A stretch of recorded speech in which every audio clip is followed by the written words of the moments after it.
Okay, so here goes another one.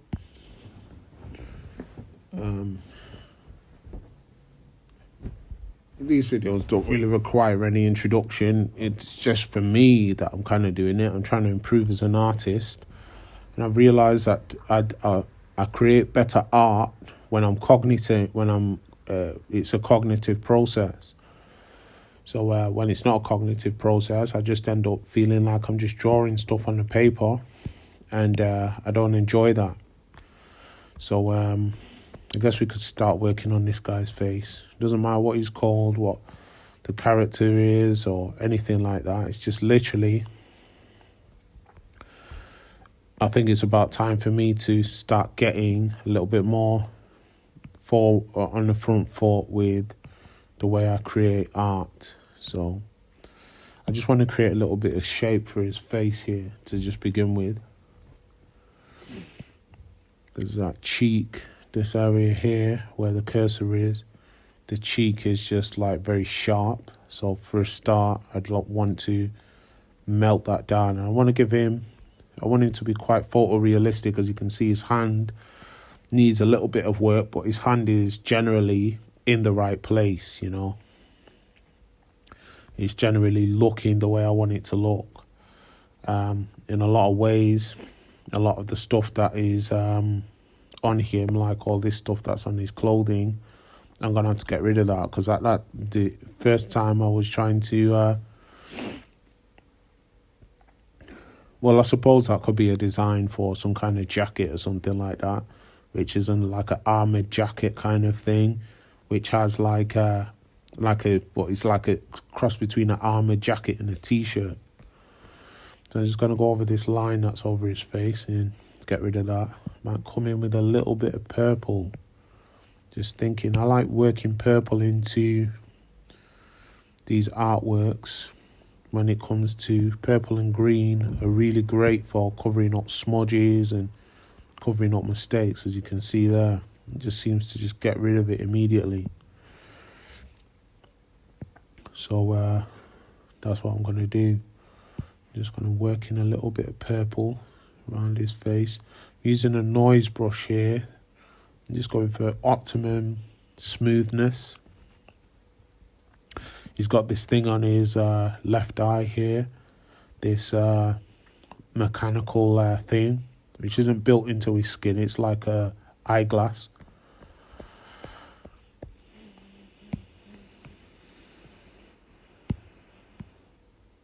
I'm not going to talk about story or anything like that. I did do a few videos which are actually private videos, which I'm going to keep those videos private, because I'm not sure I'm going to use this video for the thing that I wanted it to use it for, or to use this artwork for as a project piece. I want it to be just an art piece, you know. It's basically inspired by a mythology that I started working on.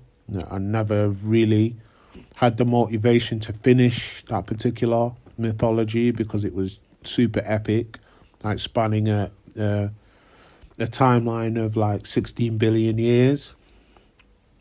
So in the end, well, I'm not going to say in the end, because I'm still not sure if I'll revisit it at any point, but as it stands now, I'm more keen about trying to work on these NFTs. You can see the one on the left is a previous video. Just working on the little engineering aspects of that particular thing. So you get some engineering. Not that I'm an engineer, but as I'm learning, you're learning, hopefully.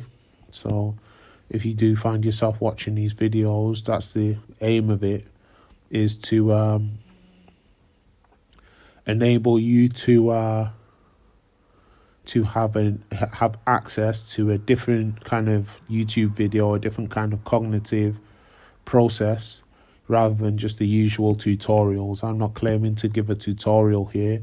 It's just literally me holding myself accountable by uploading my process to YouTube so that people can see that process. You can also see the artwork being created and whatnot. So yeah, the last video, there was a lot of stopping and thinking. It was very, I won't say slow, but there was a lot of stopping and thinking. And that's how I want these videos to be, because I really do want to improve my artwork by a lot. You know, I've been, in the past, I've been very good at working on drawings and stuff like that. But when it comes to colouring things in, that's usually where I get stuck. So it's not that I'm not good at colouring things in, but it's just that I rarely have the patience to sit there and feel like it always just felt like I was just a kid doing a colouring book. So this is why the cognitive process for me is really important, because it just takes it away from feeling like I'm a kid colouring in a colouring book and makes it a little bit more scientific. As in, there's a lot more stuff. I think I've darkened his forehead too much there, because basically what could be happening is there could be something in front of him, like let's say over here, but in the foreground, something which is shading his face. The light presumably is coming from this direction. It's coming from over here and shining up onto his face. So maybe, we just darken his forehead a little bit. But I don't know exactly. I'll try a green to darken his forehead initially. Just kind of working this kind of green tint here and try and see if I can blend it in here, because I would definitely want to make a differentiation between the darkness of his hair and the darkness of that upper portion of his skin there. So I've gone in with the green, I'll come in with the blue, just over here on the eyebrow. This area is flat, you know, or it comes forward at a slight angle from, I guess, this point where the cursor is to this point is a little bit, this point is further back than this point. There's like a bone going along here where I'm just drawing, with the cursor. There's a bone going along there, and then as we come around here, it's like the front part of the skull, the frontal lobe of the skull. So I do want to keep all of that stuff in mind. As I say, I want to become a better artist. I want to become better with colours. I want to become better with robotics and become better as a compositor. And who knows where that'll lead. Could lead anywhere, you know. But yeah, basically the project that I was working on, which was the original project for this, I'm not too happy with that. I think I'd try a little bit of brown in there or something. The project that I was working on for this, and obviously the project that I was working on for this was a novel, and then it became a graphic novel, and then now it's just basically become these NFTs. Because I've realised that the detail I want to work at, the detail which makes me happy when I finish a work or when I get near to finishing a work that has been done in that detail, is very high detail. It's very highly detailed. It's like I want to be like compared to the Da Vinci's of this world in terms of rendering. And that doesn't come just by sitting quietly and saying, "Oh, this is a good thing." You have to reason. You have to mathematically come up with formulae that back up your approach. So let's say he seems to have a fairly normal expression here. So I don't see why I would put on necessarily a big frown or anything like that. But there is this thing of so there's a bone here where the cursor is. Don't know if you can see that. Where the cursor's moving, here, there's a bone there that kind of goes up.